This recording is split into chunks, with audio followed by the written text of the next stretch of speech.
మంచిదండి.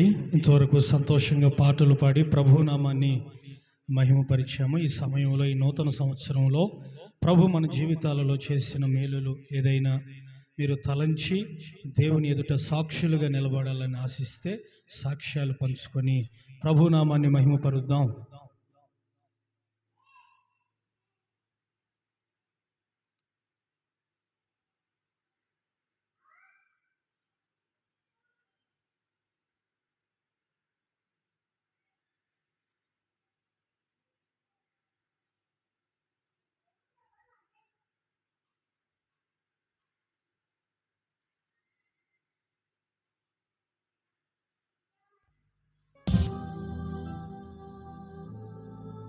సాక్ష్యాలు కలిగిన వారు లేచి ముందుకొచ్చి సాక్ష్యాలు పంచుకుందాం.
అన్నమ్మ తల్లి గారు సాక్ష్యాన్ని పంచుకుంటూ ఉన్నారు.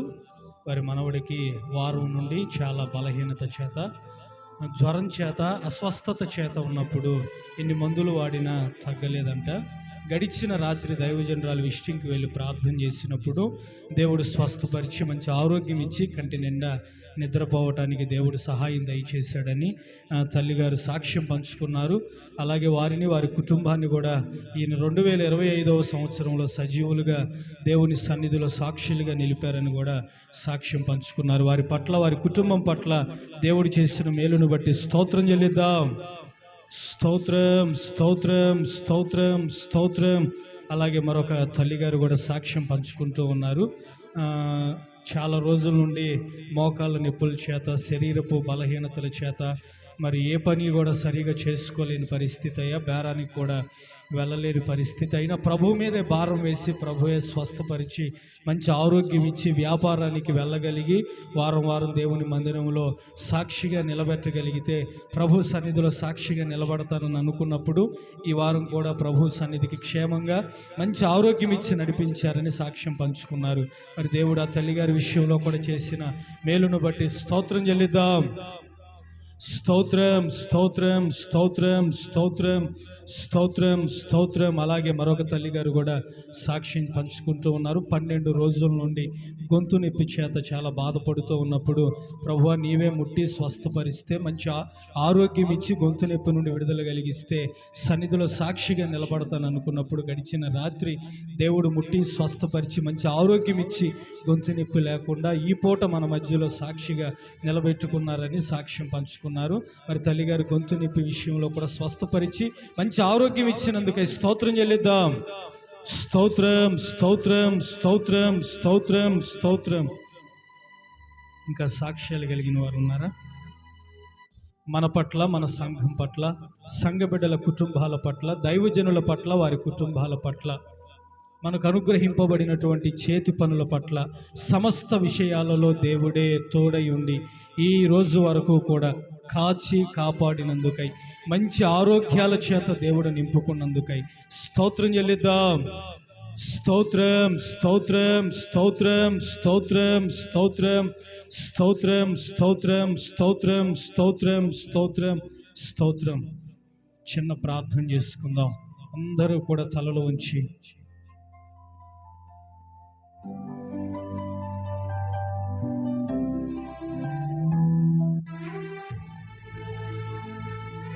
మంచి మనసుతో ప్రార్థన చేసుకుందాం.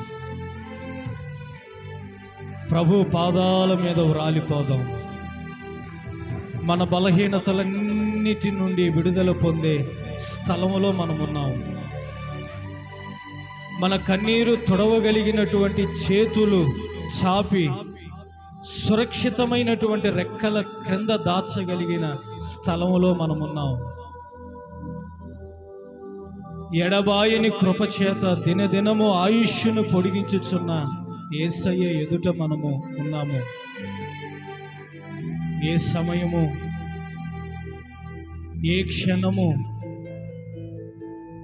ఏ దినము మనది కాదు కనుక అసమయమందైనా సమయమందైనా మనకు తోడై ఉన్నటువంటి దేవుడు మనలను కంటికి కనుపాపవలే కాపాడుచున్నాడని గ్రహిద్దాం, నమ్ముదాం.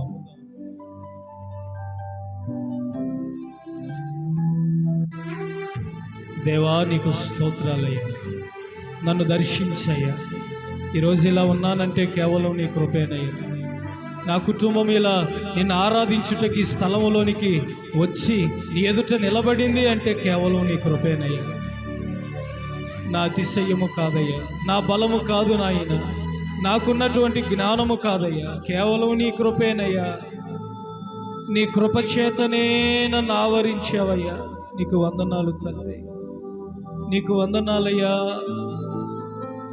2025వ సంవత్సరములో ఈ నూతన మాసములో నేను నిలబడుటకు నీవు శక్తినిచ్చావు.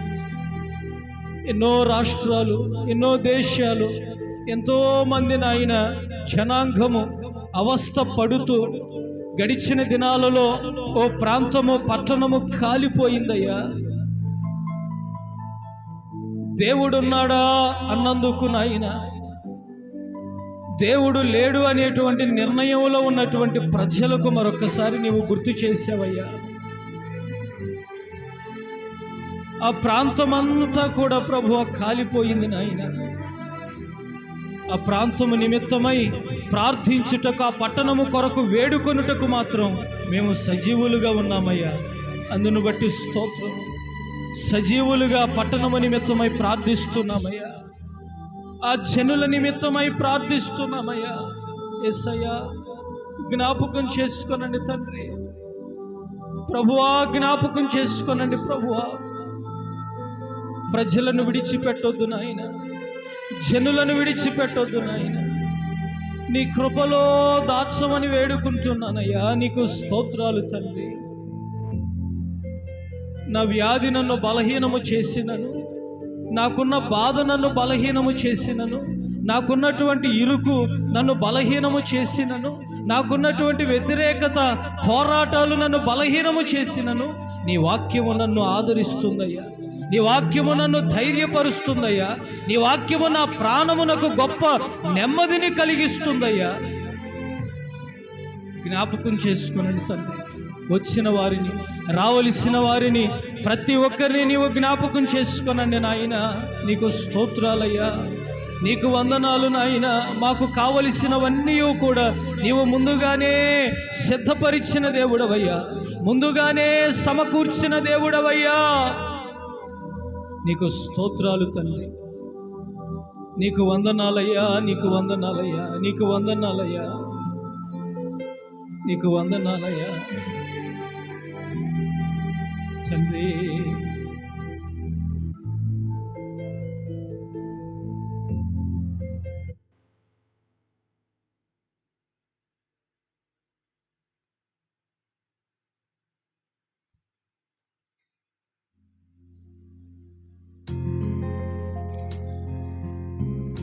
ఎరుగని రీతిగా నన్ను దర్శించే నీ కృపా, ఎరుగని రీతిగా నన్ను దర్శించే నీ కృపా, ఇంతవరకు కాచెనే చెంత నుండి నీ కృపా, ఇంతవరకు కాచెనే చెంత నుండి నీ కృపా,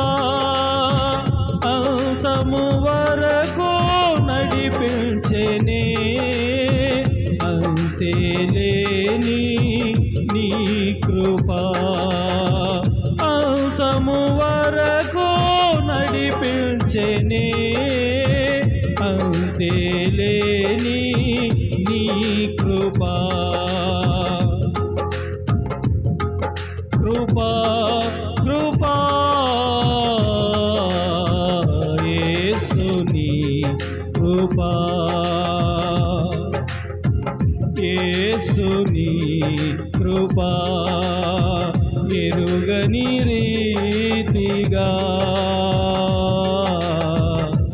నన్ను దర్శించే నీ కృపా. అందరూ సంతోషంగా, అందరం సమర్పణ విధేయత కలిగిన వారమై గలగల పారే సెలయేరులా నాలో ప్రవహించే నీ కృపా, గలగల పారే సెలయేరులా నాలో ప్రవహించే నీ కృపా, శిలయైనా హృది కరిగించేనే, శిలయైనా హృది కరిగించేనే,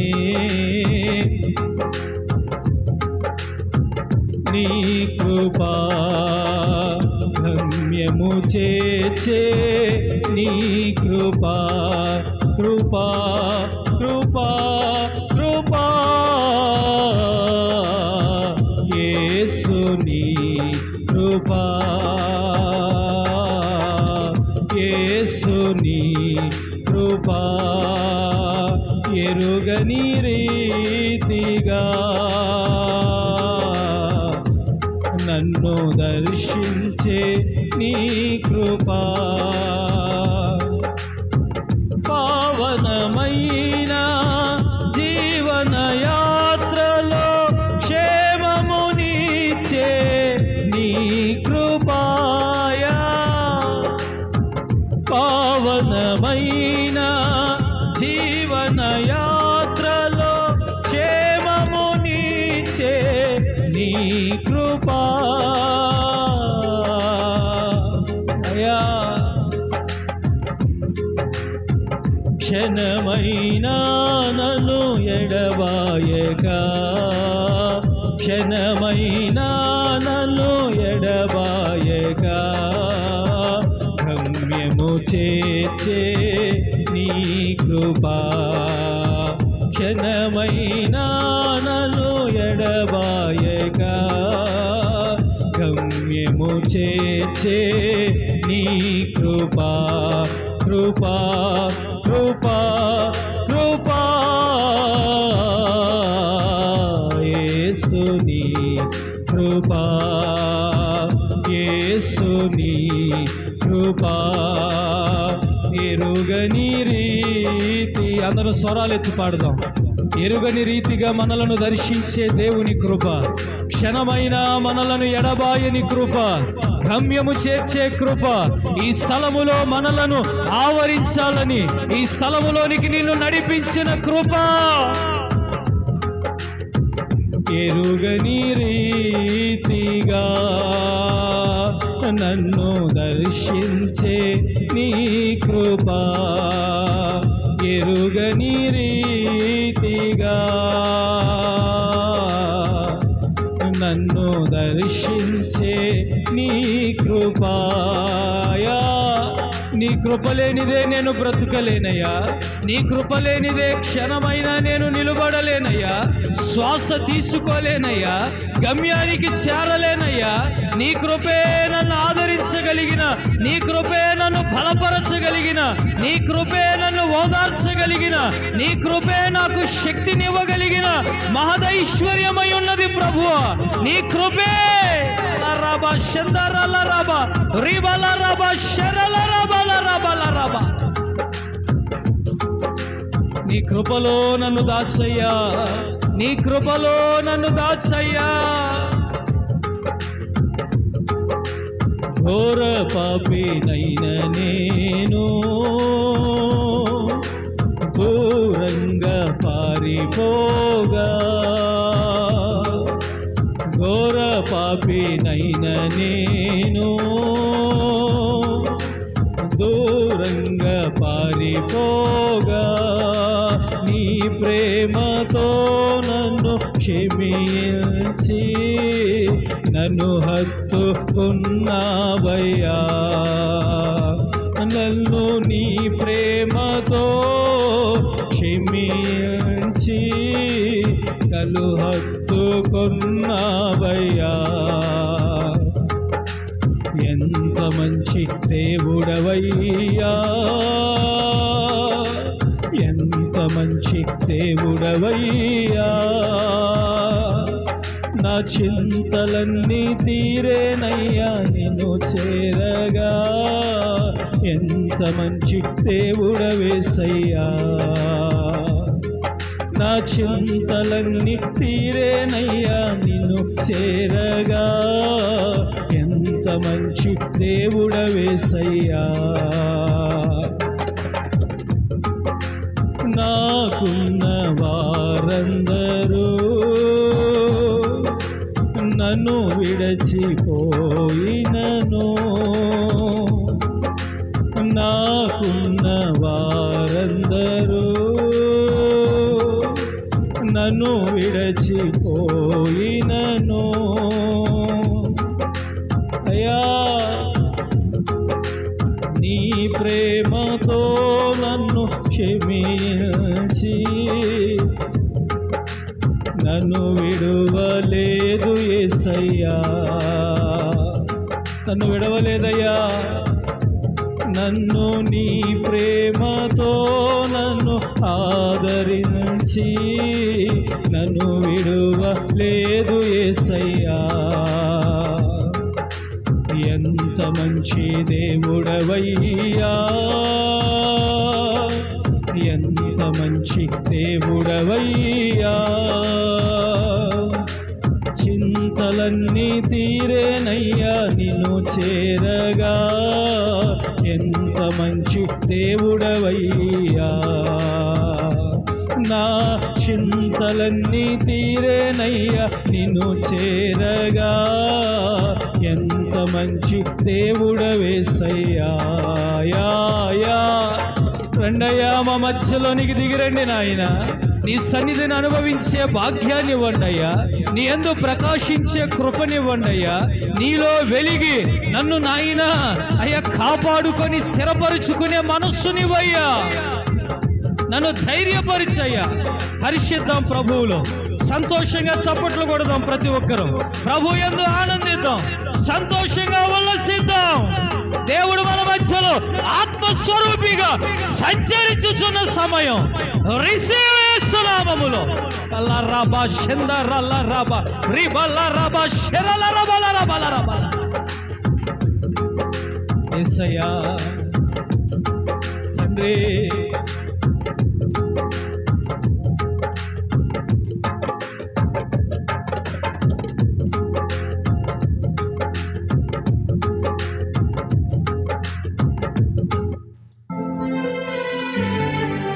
నిజమేనయ్యా.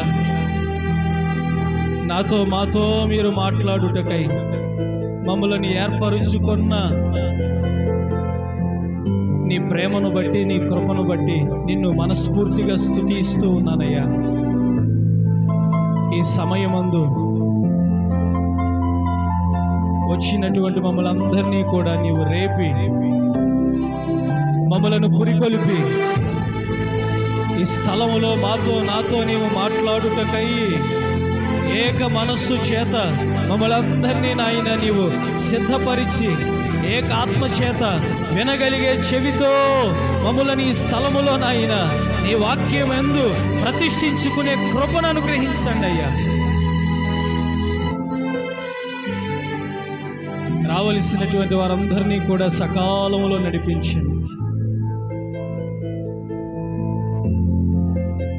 మనస్సు విప్పి మాతో మాట్లాడండి అయ్యా. నీవు మాట్లాడితే మేము బ్రతుకుతామయ్యా. జుంటె తేనె ధారల కన్నా మధురమైన నీ మాట, కొండ తేనెతో తృప్తిపరచగలిగిన నీ మాట, ఎడారులలో త్రోవలను ఏర్పరచగలిగిన నీ మాట, నిరాకారమైన నా బ్రతుకులో సరిహద్దు రాళ్లను అయ్యా ఏర్పరచగలిగిన నీ మాట చేత నన్ను ధైర్యపరచండి, నన్ను బలపరచండి అయ్యా. ఒంటివాడనయ్యా, భూమిలో పడి చనిపోకుండా ఉండిన ఎడల బహుగా ఫలించనట్లుగా కాకుండా నా బ్రతుకు గోధుమ గింజవలే భూమిలో పడి బహు విస్తారమైన పంట చేత నన్ను ఆదరించమని ప్రార్థిస్తున్నానయ్యా. నన్ను ఓదార్చి ధైర్యపరచమని ప్రార్థిస్తున్నానయ్యా. మరొక్కసారి నాతో మాతో మా అందరితో నాయన నీవు మాట్లాడుటకై ఈ స్థలములోనికి మీరు దిగి వచ్చి ఈ స్థలములో ఉన్నటువంటి వారందరినీ కూడా నీ శక్తి చేత, నీ బలము చేత, నీ ఆత్మ చేత నాయన నీవు నింపమని ప్రార్థిస్తూ, కరెంటుని, సౌండ్ సిస్టాన్ని, వాతావరణాన్ని కూడా నీవు నీ స్వాధీనంలోనికి తీసుకొని నీవే మహిమను పొందినందుకై నిండు మనస్సుతో మిమ్మల్ని స్తుతిస్తూ యేసు నామములో అడుగుతూ ఉన్నాను తండ్రి, ఆమేన్. చెప్దాం అందరం సంతోషంగా, ఆమేన్, హల్లెలూయా.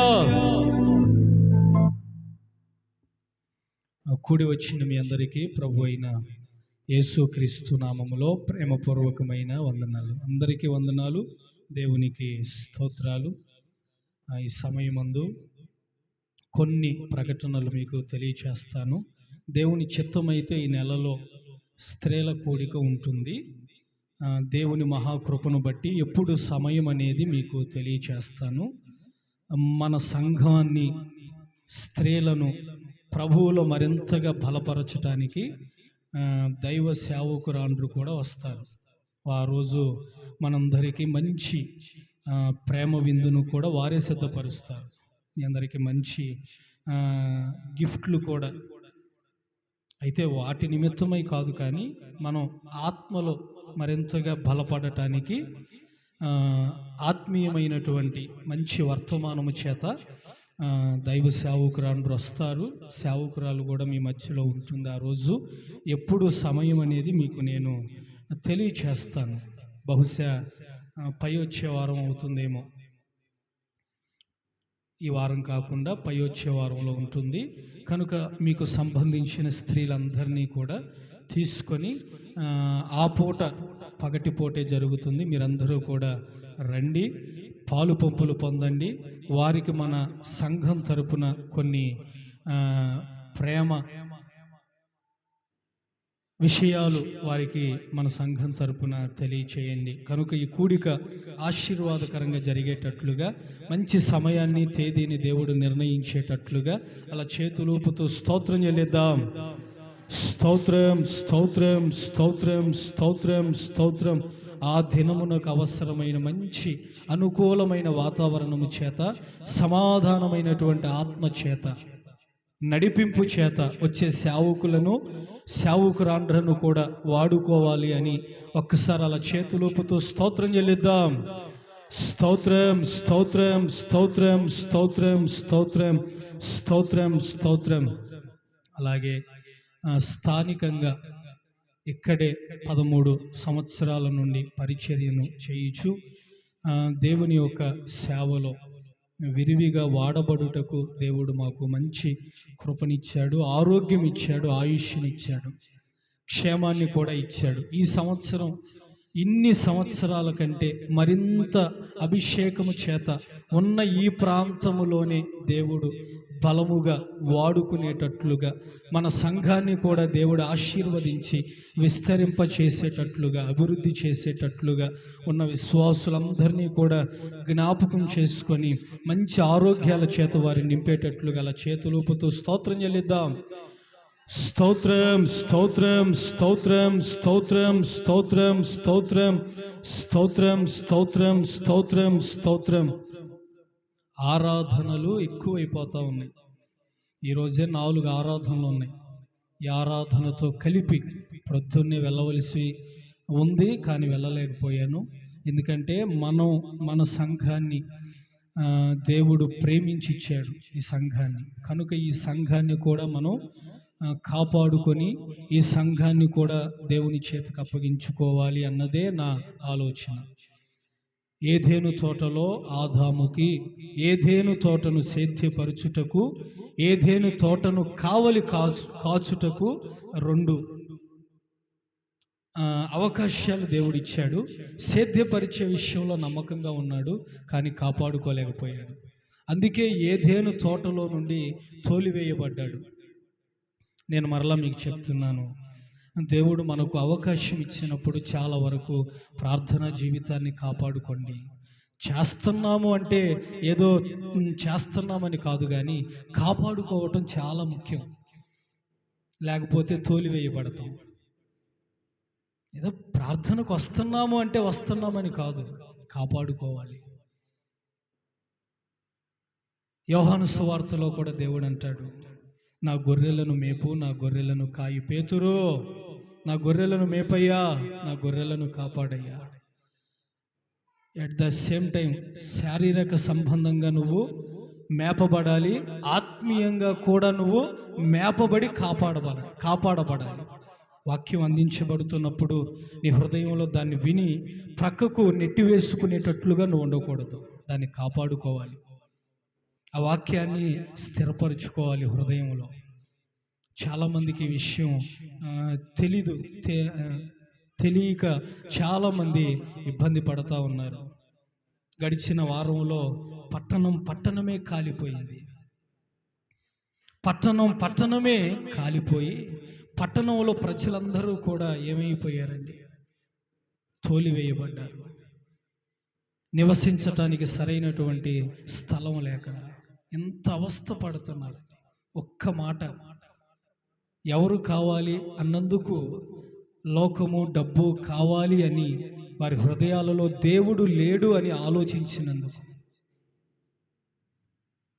మనమైతే అట్లాంటి పట్టణాల నిమిత్తమై, ప్రాంతాల నిమిత్తమై వాటిని కాపాడమని ప్రార్థించటానికి దేవుడు మనలను సజీవులుగా నిలిపినందుకు ప్రభువుని మనం ఎంతగానో స్తుతించాలి, ఎంతగానో మనం ప్రభువుని కొనియాడాలి.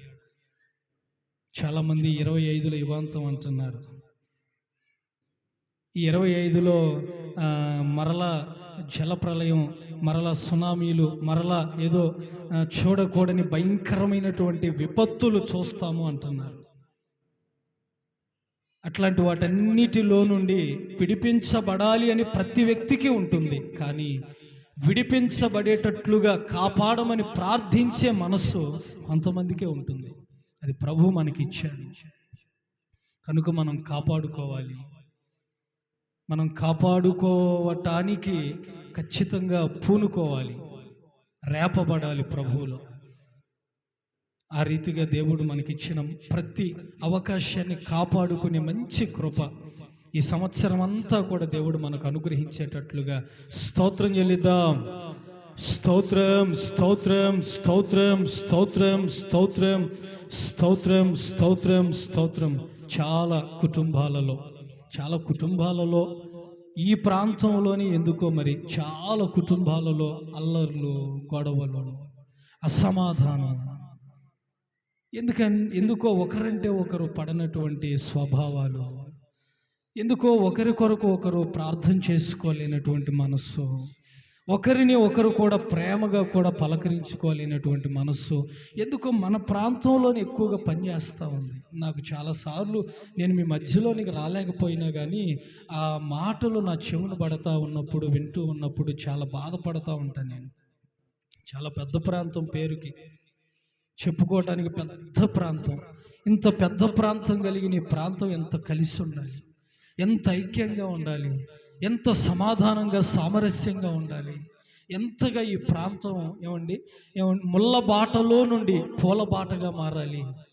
ఈ ప్రాంతంలో ఉన్నటువంటి అల్లర్లు, గొడవలు, కుటుంబాలలో ఉన్న అసమాధానం, మనశ్శాంతి లేని స్థితి అవన్నీ ఆగిపోవాలి దేవుని నామములో.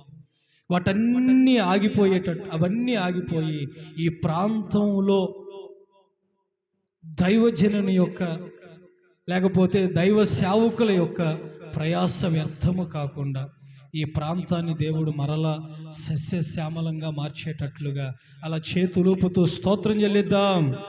స్తోత్రం, స్తోత్రం, స్తోత్రం, స్తోత్రం, స్తోత్రం, స్తోత్రం.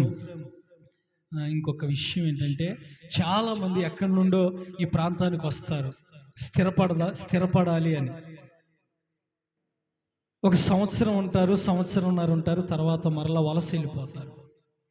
మరలా మన ప్రాంతం ఎట్లాంటి ప్రాంతంగా మారిందయ్యా అంటే వలస ప్రాంతంగా మారిపోయింది. వలస ప్రాంతంగా మన ప్రాంతాన్ని మారిపోయినట్లుగా అనిపిస్తూ ఉంది. ఎందుకంటే చాలామంది ఇప్పుడు కొంతమంది చూడండి పచ్చాకి వెళ్ళిపోయారు కదా. ఇంకొంతమంది ముందేమో స్థిరపడదామని వస్తారు, తర్వాత అట్లా వలసకు వెళ్ళినటువంటి వారందరికీ ఈ ప్రాంతం ఒక మంచి జీవనోపాధి కలిగిన, ఒక చేతి పనిని చూపించగలిగిన ప్రాంతంగా దేవుడు మార్చాడు. ఈ ప్రాంతంలోనికి వచ్చిన తర్వాత చేతి పనులు బాగా ఉన్నాయి, మంచి ప్రార్థన ఉంది, కుటుంబాలన్నీ కూడా బాగా కట్టబడుతున్నాయి, సమాధానంగా ఉన్నాయి అనేటట్లుగా దేవుడు చేయాలి. అట్లా వలస కలిగినట్లుగా కాకుండా దేవుడు ఈ ప్రాంతాన్ని కూడా జ్ఞాపకం చేసుకొని ఈ ప్రాంతాన్ని కూడా దేవుడు ఆశీర్వదించేటట్లుగా ఒకసారి అలా చేతులూపుతూ స్తోత్రం చెల్లిద్దాం. స్తోత్రం, స్తోత్రం, స్తోత్రం, స్తోత్రం, స్తోత్రం, స్తోత్రం, స్తోత్రం, స్తోత్రం. చాలామందికి కుటుంబాలలో అప్పులు ఉన్నాయి. ఎందుకు చేస్తారో, ఎందుకు అవుతున్నాయో, లేకపోతే ఏ విధము చేతనైనా, సందర్భాన్ని బట్టి అయినా, ప్రతికూలతను బట్టి అయినా, ఏదో ఒక రీతిగా అప్పు అనేటువంటిది కుటుంబాన్ని మాత్రం మనం ఎంత వదిలించుకుందామన్న అప్పు మనల్ని వదలట్లా కదా.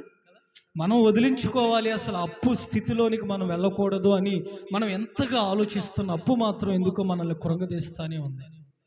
ఒకటే వేదన అప్పు నిమిత్తమై, ఈ అప్పు విషయమై చాలామంది కుటుంబాలు విచ్ఛిన్నం అయిపోతున్నాయి, చిన్నాభిన్నం అయిపోతున్నాయి, విడిపోతున్నాయి. ఈ అప్పు వలన చాలామంది మానసికంగా కృంగిపోతున్నారు, దిగులైపోతున్నారు, చావు అంచుల వరకు వెళ్తున్నారు. ఏ విధము చేతనైనా అయినటువంటి ఏ అప్పునైనా సరే దేవుడు కొంత మట్టుకైనా ఈ సంవత్సరంలో మన అప్పులన్నీ తీరిపోవునట్లుగా ఒక్కసారి అలా చేతులు ఊపుతూ స్తోత్రం చెల్లిద్దాం. స్తోత్రం, స్తోత్రం, స్తోత్రం, స్తోత్రం, స్తోత్రం, స్తోత్రం, స్తోత్రం, స్తోత్రం, స్తోత్రం, స్తోత్రం, స్తోత్రం, స్తోత్రం. మన సంఘానికి మనకు యవనస్తురాండ్రు చాలా అవసరమై ఉన్నారు. సంఘం కూడా వృద్ధి పొందటం చాలా అవసరమై ఉన్నది. చాలామంది సేవకులు నా దగ్గరికి వచ్చి ఎన్ని సంవత్సరాల నుండి కష్టపడుతున్నావు తమ్ముడా అన్న, 12-13 ఏళ్ళ నుండి అన్న, మరి జీతం ఏది అని నన్ను అడుగుతుంటే, నిలదీస్తుంటే చాలా బాధగా ఉంటుంది, చాలా బాధ కలుగుతుంది నాకు. జీతం ఏది? 12-13 సంవత్సరాల నుండి ప్రయాసతో, కష్టంతో, కన్నీటి ఇరుకులైన, ఇబ్బందులైన, ప్రతి విషయంలో అపజయములోనైనా మరి ఏది నీ జీతం అన్నప్పుడు నాకు చాలా బాధ కలుగుతుంది. కనుక మన సంఘాన్ని కూడా అన్ని విషయాలలో దేవుడు వృద్ధి పొందించేటట్లుగా ఒక్కసారి అలా చేతులూపుతూ స్తోత్రం చెల్లిద్దాం.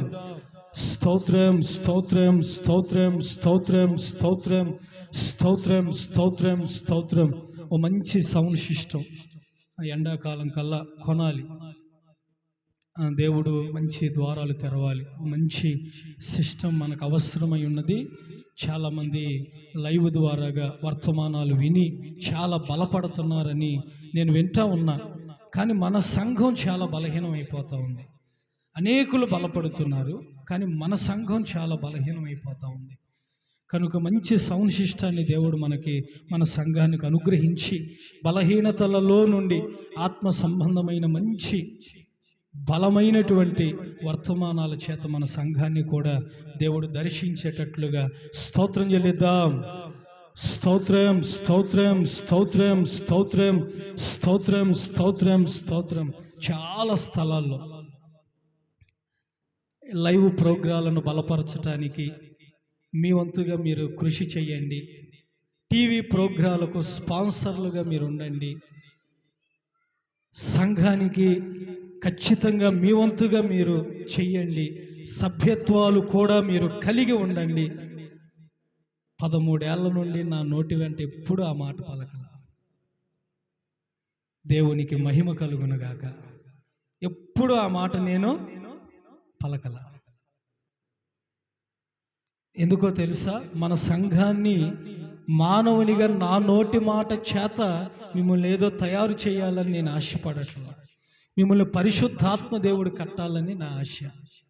ఆయన ద్వారాగా మీరు పురికొల్పబడితే, ప్రేరేపించబడితే, ఆయన ద్వారాగా మీరు ఉజ్జీవాన్ని చూస్తారు, అనేకులకు చూపించగలుగుతారు. మనం అనుకుంటాం మనం జీవించే దినాలు ఏదో ఆడంబరంగా చాలా రోజులు బ్రతుకుతానేమో, నా బ్రతుకు అంతా కూడా శాశ్వతమైనటువంటిదేమో, నా జీవితం అంతా కూడా ఏమండి ఎక్కువ రోజులు పొడిగించుకునేటట్లుగా, నా బ్రతుకంతా దినములన్నీ పొడిగించబడేటట్లుగా ఉన్నాయేమో అన్నట్లుగా నువ్వు ఆలోచిస్తున్నావు. మన బ్రతుకు దినము రేపు చూస్తాము అన్న గ్యారంటీ అనేటువంటిది అసలు లేదు. రేపు బ్రతుకుతామో లేదో కూడా మనకు తెలియనటువంటి గ్యారంటీ లేని లైఫ్. మన జీవితం అసలు ఎలా ఉందో తెలుసా? ఒక నీడ. ఎలా ఉంది? ఓ నీడ. అప్పుడప్పుడు నీడను చూసుకొని మురిసిపోతూ ఉంటావు నువ్వు.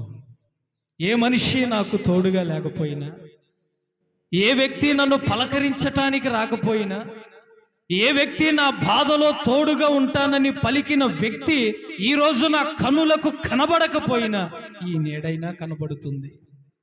ఈ నీడైనా నాతో ఉన్నది.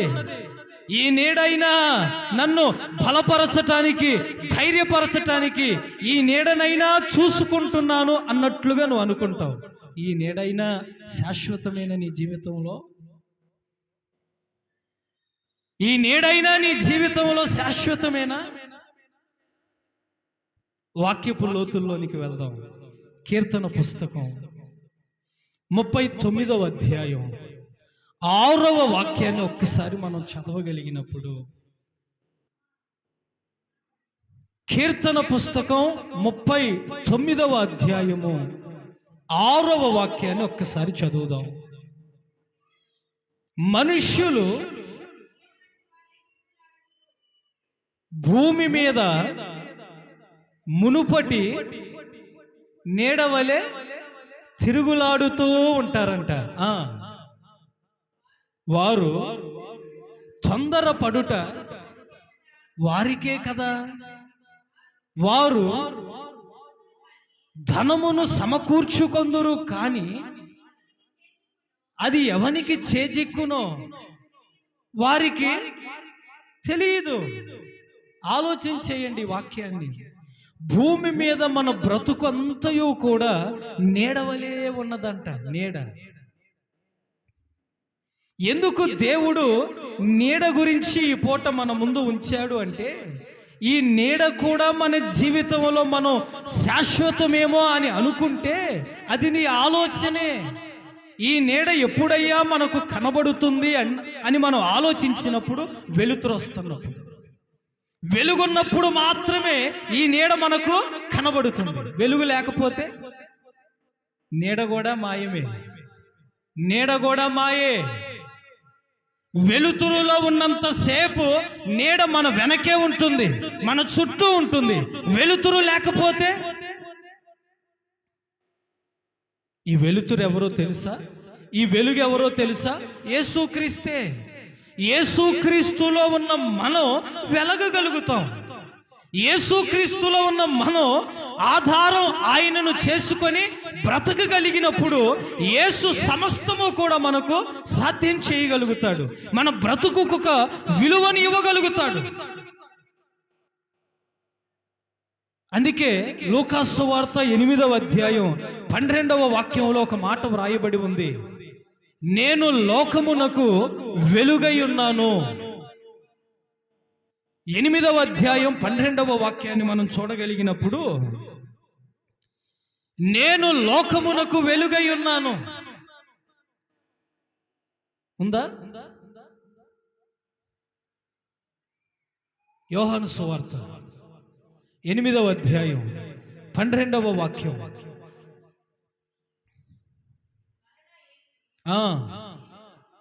నేను లోకమునకు వెలుగై ఉన్నాను. నన్ను వెంబడించేటువంటి వ్యక్తి చీకటిలో ఆ భ్రమలో ఉండడండి. ఈ లోకం శాశ్వతం అనే భ్రమలో ఉండడు. మన జీవితం అంతా కూడా శాశ్వతమైనటువంటిది అనే భ్రమలో ఉండడు. నా జీవమంతా వెలుగులో ఉన్నది, నాకు కావలసినదంతా కూడా ఆయనలోనే ఉన్నది అని చీకటి సంబంధిగా కాకుండా వెలుగు సంబంధిగా తన జీవితాన్ని మార్చుకోగలుగుతాడు. వెలుగు సంబంధిగా మారగలుగుతాడు. భూమి మీద మన బ్రతుకంతా నీడవలే ఉన్నది. దేనిని సమకూర్చుకున్నా అదంతా కూడా ఒకానొక దినాన అది ఎవరికి చేజిక్కుతుందో ఎవరికి తెలియదు.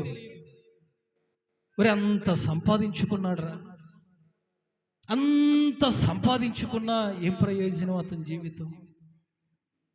ఒకడు లోకమంతా సంపాదించుకొని తన ప్రాణము పోగొట్టుకొనిన ఎడల ఒక్కసారి ఆలోచన చేయండి.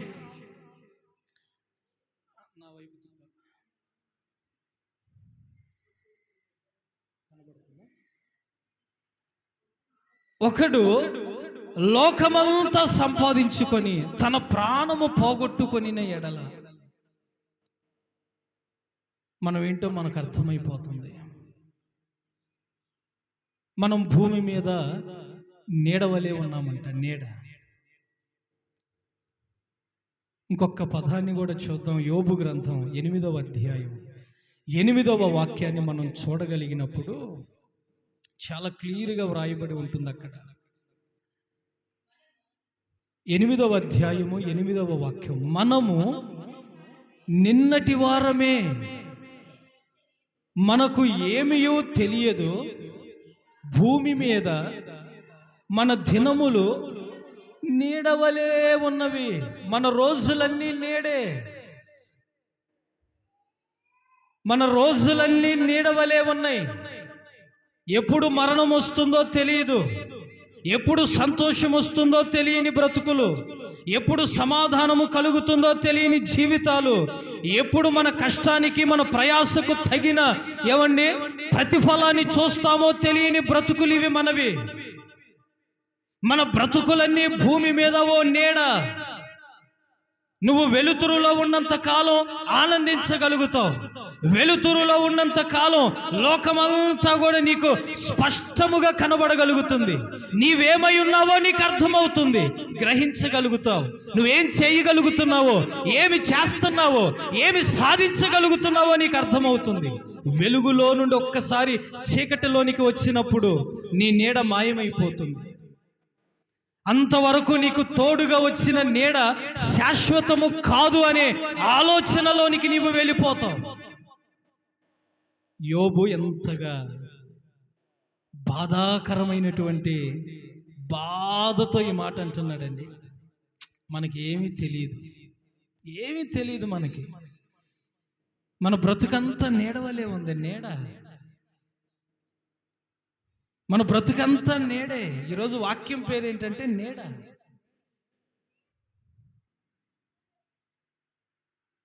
చాలామంది అంటూ ఉంటారు, నీ చేతి చలవయ్యా, నీ నీడలో నేను ఉన్నాను అని అంటారు. ఎంతవరకు ఆ మాటలు, ఆ పదాలు? మనం ఆరోగ్యంగా ఉన్నంత వరకు, లేకపోతే మనం వారికి అందంగా కనబడుతున్నంత వరకే, లేకపోతే మన దగ్గర ఏదో ఆస్తి, లేకపోతే అంతస్తు, లేకపోతే ఏదో ఆస్తి పాస్తులు ఉన్నాయి అని వారికి తెలిసినప్పుడే,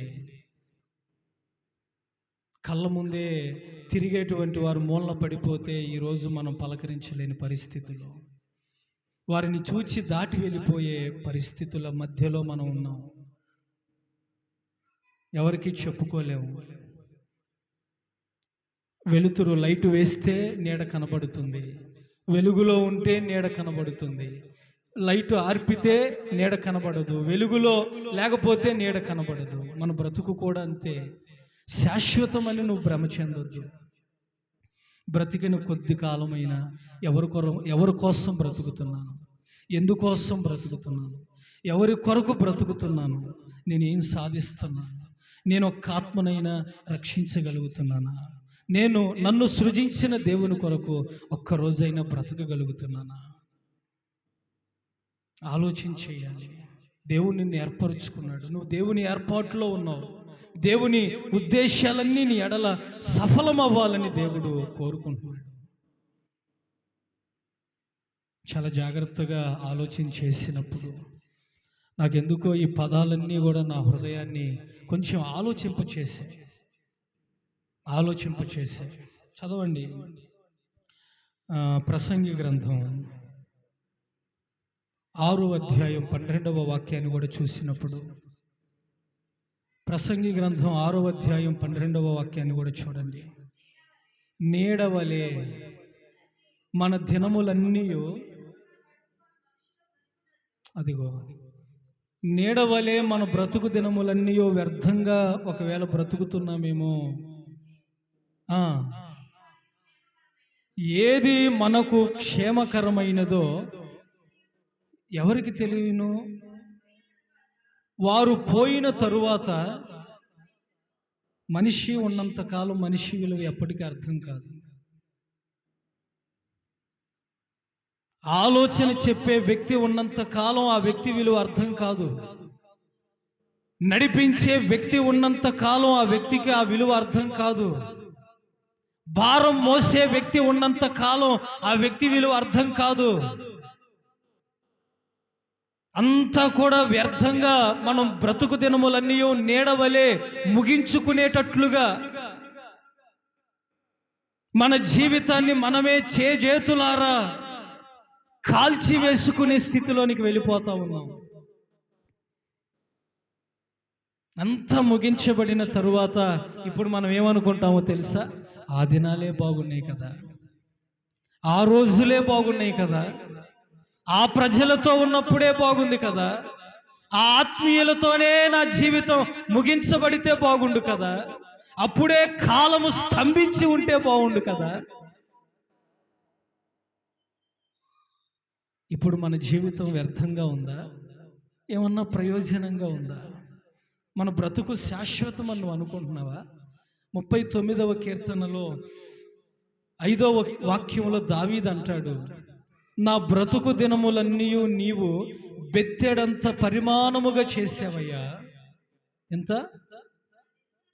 నా దినముల యొక్క పరిమాణమంతా బెత్తెడుగా చేసావు.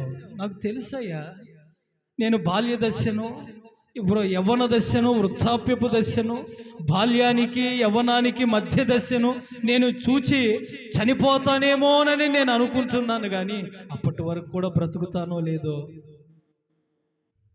అప్పటి వరకు కూడా బ్రతుకుతానో లేదోనయ్యా. చిన్నపిల్లలు మొదలుకొని వృద్ధుల వరకు ఏదో తెలియని వ్యాధి, తెలియని జబ్బు, అవి డాక్టర్లకు కూడా అంతు చిక్కనటువంటి బలహీనతలు, అంతు పట్టనటువంటి మానసికమైనటువంటి శోక సంద్రములో కుటుంబాలన్నీ మునిగిపోయి కుటుంబాలన్నీ ఏ రీతిగా అయిపోతున్నాయండి. చాలా జాగ్రత్తగా ఆలోచించండి. అందుకే దావీదు అంటాడు, నా దినముల ఆయుష్ అంతా బెత్తెడేనయ్యా. బెత్తెడు అంటే 4 అనుభవాలు. నాకు తెలుసయ్యా, నేను ఎప్పటి వరకు ఉంటానో ఉండనో, గ్యారంటీ లేని లైఫ్లో బ్రతుకుతున్నానని నాకు తెలుసు. అందుకే నా బ్రతుకు దినములన్నీ నీడవలే ముగించబడకుండా నీ వెలుగు సంబంధమైన అనుభవాలలో నన్ను నడిపించవా? నీ వెలుతురులో నన్ను నడిపించయ్యా. ఆయన వెలుగుగా ఉన్నాడు అనుకోండి, నీడ ఎప్పటికైనా మాయమైపోయిద్దా? ఎప్పటికీ మాయం కాదు, ఎప్పటికీ మాయం కాదండి. అందుకే ఆయన మనలను ఏ అనుభవాలలో, ఏ నీడలో దాచాలి అని కోరుకుంటున్నాడో 2-3 విషయాలు చెప్పి నేను ముగిస్తాను. యెషయా గ్రంథం 51వ అధ్యాయము 16వ వాక్యాన్ని మనం చూడగలిగినప్పుడు, యెషయా గ్రంథం 51వ అధ్యాయము 16వ వాక్యం,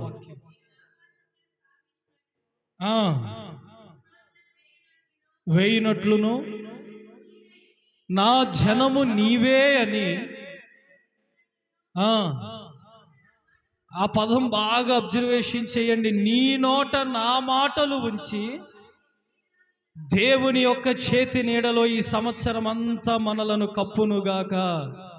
దేవుని చేతి నీడ కన్నా మనకు విశాలకరమైన స్థలం ఎక్కడుందండి? ఆయన చేతి నీడ క్రింద కన్నా మనకు ఆయుష్ పొడిగించబడగలిగిన స్థలం ఎక్కడుందండి?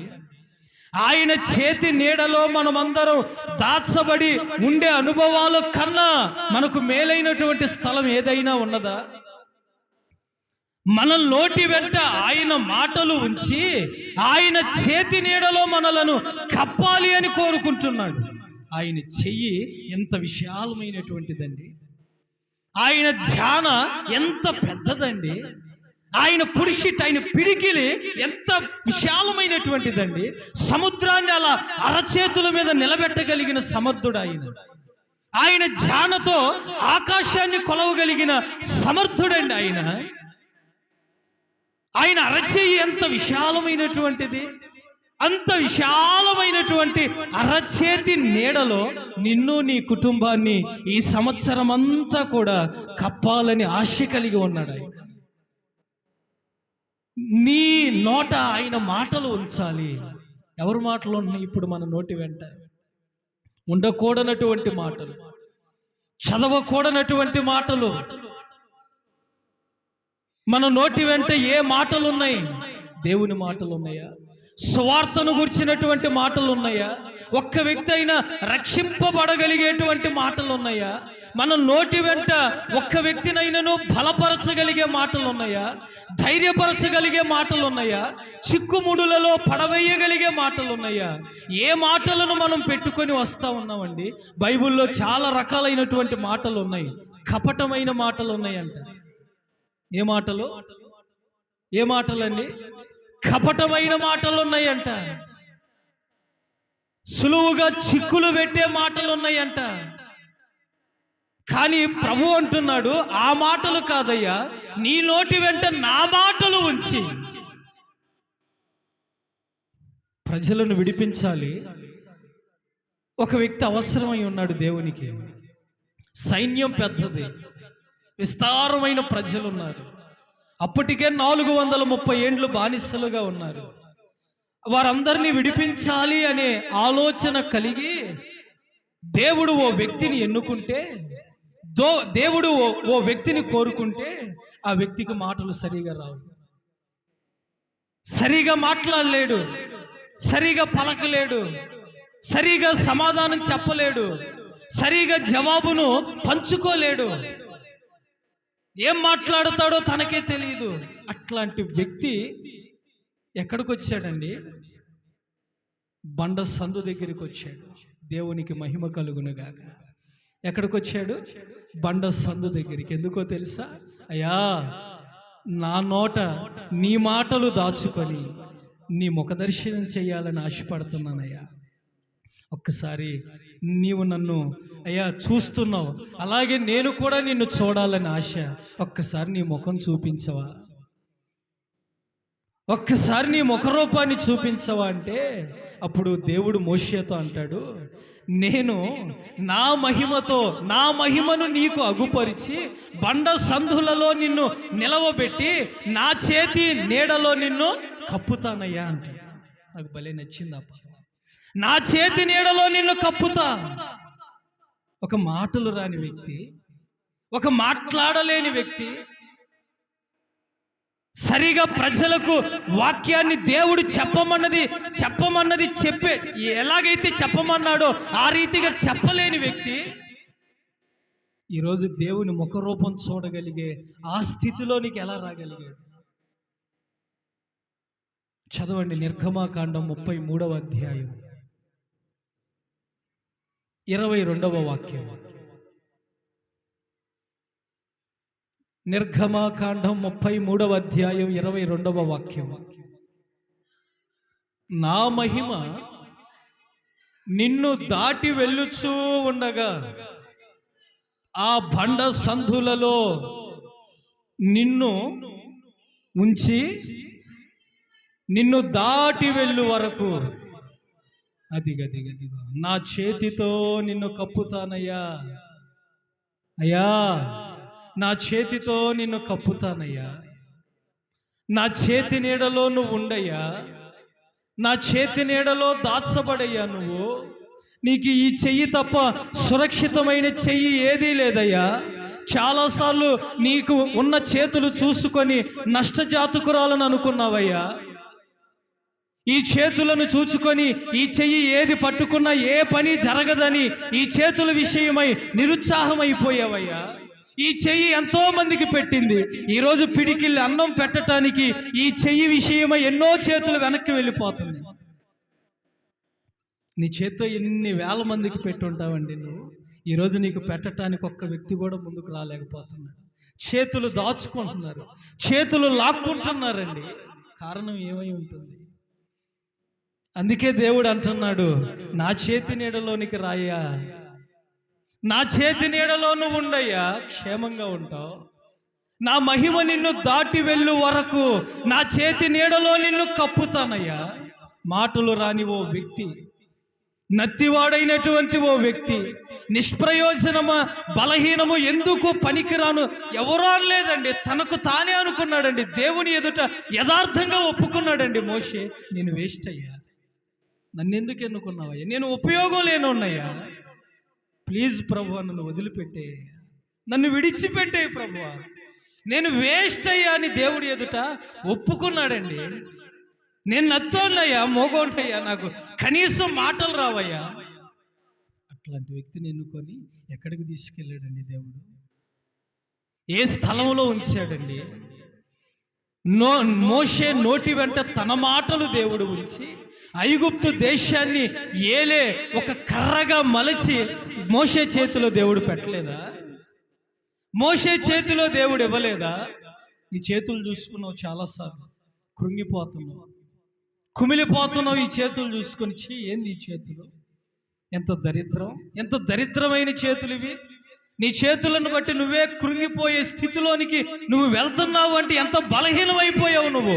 లే, ఆ బలహీనతలో నుండి నిన్ను లేపగలిగిన దేవుని చెయ్యి నీ వైపుగా, నీ కుటుంబం వైపుగా చాపబడి ఆయన చేతి నీడలో నిన్ను కప్పునుగాక. ఆయన నిన్ను కప్పాడండి, ఆయన చేతి నీడలో నిన్ను దాచాడు.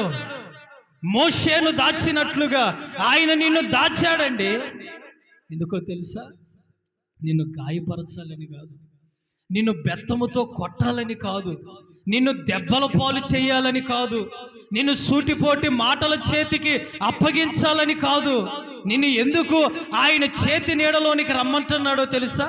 ఒక్కసారి ఆ పదం చూడండి. యోహాను సువార్త 3వ అధ్యాయం 35వ వాక్యాన్ని చదవండి. యోహాను సువార్త 3వ అధ్యాయం 35వ వాక్యం. తండ్రి కుమారుణ్ణి ప్రేమించుచున్నాడు కనుక కుమారుని చేతికి సమస్తము అప్పగించాడు. నేను మరలా మీకు గుర్తు చేస్తున్నాను, చాలా క్రొత్తగా ఉంటుంది ఈ పదం, వినండి. మోషేను దేవుడు ఎన్నుకున్నప్పుడు, మోషేను దేవుడు పిలిచినప్పుడు ఎక్కడ నిలబెట్టాడండి? ఏ సందులో నిలబెట్టాడు? చెప్పాలి. ఏ సందులో నిలబెట్టాడు? బండ సందులు.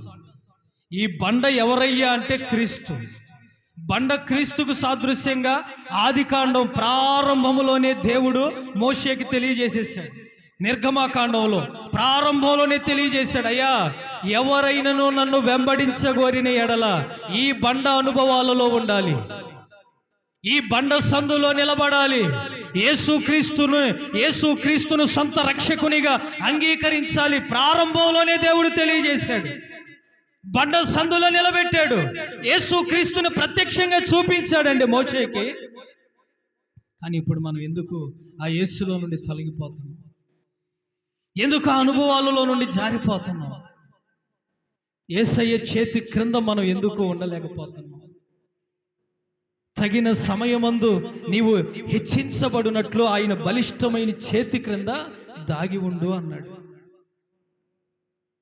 ఒకానొక దినమందు ఆ చేతులే నిన్ను నీకున్న సంఖ్యలను, నీ కుటుంబాలకు ఉన్నటువంటి ప్రతికూలతలను విడిపించేది ఆ చేతులేనండి, ఈ చేతులు కాదు.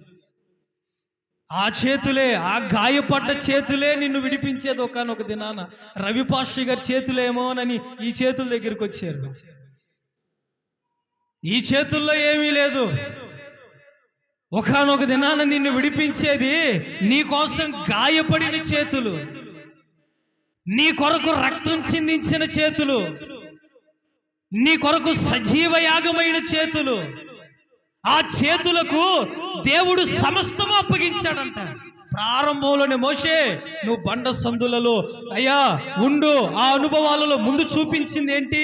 బండను చూపించాడు దేవుడు. ప్రభువుని చూపిస్తున్నాడు. ఆ వెలుతురులో ఉండు, ఆ వెలుగులో ఉండయ్యా, ఆ సత్యములో ఉండు. మోషే, నువ్వు తొలగిపోవయ్యా ఎప్పటికీ, ఆ అనుభవాలలో ఉండయ్యా అని బండను చూపిస్తుంటే, ఇప్పుడు మనమందరం ఏం చూస్తున్నాం? మనుషుల చేతులను చూస్తాం. ఈ చేతులు నిన్ను గాయపరుస్తాయి, ఈ చేతులు నీకు కీడు చేస్తాయి, ఈ చేతులు నిన్ను ఇబ్బంది పరుస్తాయి, ఈ చేతులు నిన్ను ఏమండి దెబ్బల పాలు చేస్తాయి. కానీ నీ కొరకు గాయాల పాలైనటువంటి చేతులు నిన్నేం చేస్తాయో తెలుసా? చూడండి, మత్తయి సువార్త 8వ అధ్యాయం 9వ వాక్యాన్ని చూడండి.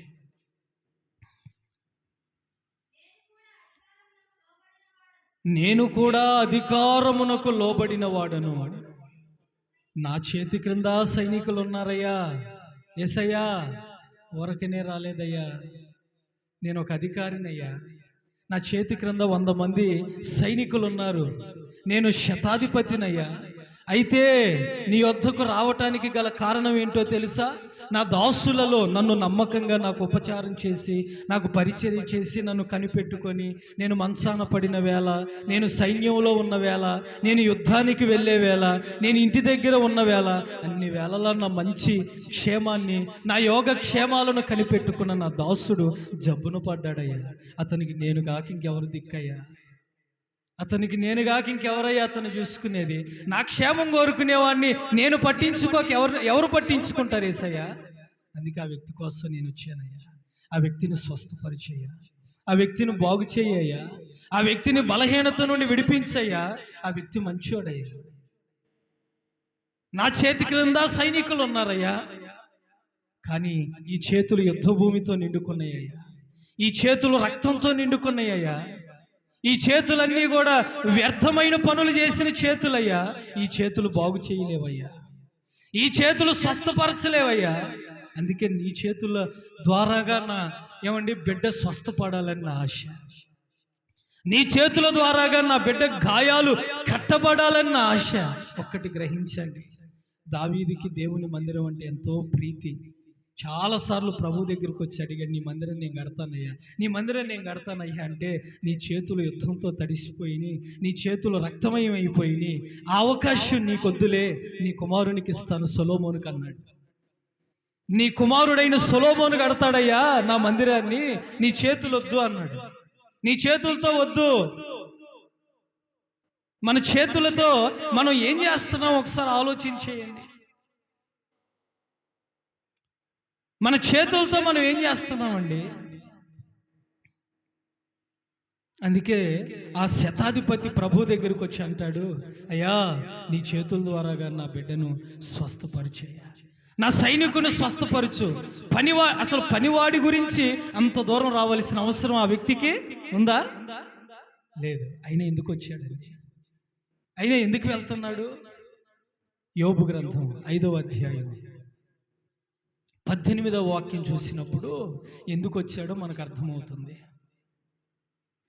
యోబు గ్రంథం 5వ అధ్యాయం 18వ వాక్యం, ఆయన గాయపరిచి గాయమును కట్టును, గాయము చేయును, అదిగదిగదిగది ఆయన చేతులే అందుకొచ్చాడు. నా చేతులు వద్దయ్యా, నీ చేతులైతే స్వస్థపరుస్తే, నీ చేతులైతే గాయాలు కట్టగలిగే చేతులయ్యా, నీ చేతులైతే గాయాలన్నీ మాన్పే చేతులయ్యా. ఈ సంవత్సరం అంతా నేను ఆరోగ్యంగా ఉండాలంటే నీ చేతులు నాకు అవసరమై ఉన్నాయి. నీ చేతి నీడలో నన్ను కప్పయ్యా, నీ చేతి నీడలో నన్ను దాచయ్యా. నువ్వు చలాకీగా ఏ పనైనా ఎందుకు చేయలేకపోతున్నావు? చురుకుగా ఎందుకు చేయలేకపోతున్నావు? ఎందుకు నువ్వు ఉన్న స్థలంలోనే కుప్ప కూలిపోతున్నావు? ఎందుకు కూలిపోయి పడిపోతున్నావు అండి? ఆలోచించి. నీకు ఒకప్పుడు ఉన్న చలాకీ ధనం ఎందుకు లేదు ఇప్పుడు నీకు? ఎందుకు ఆ చురుగ్గా నువ్వు ఉండలేకపోతున్నావు? ఎందుకు నీకు ఆరోగ్యం లేదు? ఎందుకు నువ్వు బలహీనం అయిపోతున్నావు? ఎందుకు నీకు అస్వస్థత? ఎన్ని మెడిసిన్స్ వాడుతున్నా, ఎన్ని టాబ్లెట్లు వేస్తున్నా, ఎందుకు నీకు పని చేయట్లేదండి? ఒకప్పుడు పొలం పని నువ్వు వంగితే ఎకరం కూడా అవలేలగా నువ్వు కష్టపడగలిగే దానివి, ఇప్పుడు ఎందుకు చేయలేకపోతున్నావు? ఒకప్పుడు ఏదైనా పని ప్రారంభిస్తే ఆ పని అయిపోయేంత వరకు వెనక్కి తిరిగి చూసే అనుభవాలలో నువ్వు ఉండవు. కానీ ఇప్పుడు ప్రారంభంలోనే ఆ పనిని వదిలిపెట్టి పక్కకి వెళ్ళిపోతున్నావు. ఎందుకు? ఆయన చేతి నీడలో నుండి తప్పుకున్నట్లుగా ఉన్నావు. ఉండవలసిన ఆయన చేతి నీడలో లేవు నీవు. అందుకే బలహీనతలు వచ్చేసింది, అందుకే అనారోగ్యం వచ్చేసింది, అందుకే మనం అందరం వేదన అనుభవిస్తా ఉన్నాం. ఆయన చేతులు ఈ సంవత్సరం నిన్ను స్వస్థపరచునుగాక. ఈరోజే నీకు ఆరోగ్యం ఇచ్చునుగాక. ఈరోజే ఆయన చేతులలో, ఆయన గాయాలలో ఉన్నటువంటి స్వస్థత శీఘ్రముగా నీకును, నీ శరీరానికి, నీ శరీరంలో ఉన్న ప్రతి అవయవాల మీద పని చేయునుగాక. ఆయన చేతులు నీకు స్వస్థత ఇస్తాయి. అందుకే ఆయన చేతుల నీడ క్రింద నువ్వు ఉండాలి. ఏ నీడలో ఉన్నావు? శాశ్వతము అనే నీడ కాదు, యేసయ్య చేతి నీడ క్రిందకు రా. యేసయ్య చేతి నీడ క్రిందకు నువ్వు ఎప్పుడైతే రాగలుగుతావో అధికారులు కూడా ఆయనకు లోబడగలుగుతున్నారండి. ప్రకృతి కూడా ఆయనకు లోబడగలిగే కృప ఉందండి. ఆకాశమంతా కూడా ఆయన మాటకు లోబడగలిగే కృప కలిగిన దేవుడు అండి మనం ఆరాధించే దేవుడు. అట్లాంటి దేవుణ్ణి మనం ఆరాధిస్తున్నామంటే మనం ఎంత ధన్యులమై ఉన్నాం. ఆయన చేతులు పట్టుకుందాం ఈరోజైనా. చాలామంది అప్పుడప్పుడు ఏమంటారు, చేతుల దగ్గరికి వచ్చి చేతులు పట్టుకొని ఏ కాళ్ళు అనుకో అంటారు. ఏమంటారండి? ఏమంటారు? ఏ కాళ్ళు అనుకయ్యా కాసేపు అంటారు. ఎందుకు? ఆలోచించేయండి. మనకు ఆ వ్యక్తితో అవసరం ఉంది. మనం అక్కడికి వెళ్తున్నప్పుడు మనకి ఎందుకు అతని కాలు పట్టుకోవటానికి కాస్త నామూషిగా ఇబ్బందిగా ఉందనుకోండి, మనం ఏం చేస్తాం? చేతులు పట్టుకుని ఏ కాళ్ళు అనుకో అంటాం. ఏ కాళ్ళనుకయ్యా అంటాం మనం. జాలి కలిగినోడు అనుకోండి జాలి పడతాడు, జాలి లేనోడు అనుకోండి కాళ్ళే పట్టుకో అంటాడు. అవునా కదా? జాలి కలిగినోడైతే చేతులు పట్టుకున్న వెంటనే పని చేస్తాడు, జాలి లేనోడైతే కాళ్ళు పట్టుకో అంటాడు. అట్లాంటి దినాలలో మనం ఉన్నాం. అందుకే వద్దు, యేసయ్య చేతులు పట్టుకోండి. ప్రభువా, నువ్వే నన్ను స్వస్థపరచగలిగేది, నువ్వే నాకు ఆరోగ్యం ఇవ్వగలిగేది. నాకెంత అధికారం ఉన్నది నీ సన్నిధిలో నేను వదిలిపెడుతున్నానయ్యా. నేను సామాన్యునిగా, ఏమండి, నీ రాజ్య పౌరునిగా నీ సన్నిధిలో దీనున్నైపోతానయ్యా. ప్రభు అంటాడు, నువ్వు దీనుడిగా ఉండటం నాకు ఇష్టం లేదు, సింహాసనం మీదకి రా అంటాడు. సింహాసనం మీదకి వచ్చేయంటాడు. ఇంకొక మాటను కూడా చెప్తాను చూడండి. కీర్తన గ్రంథం 17వ అధ్యాయం 9వ వాక్యం. కీర్తన గ్రంథం 17వ అధ్యాయం 9వ వాక్యం.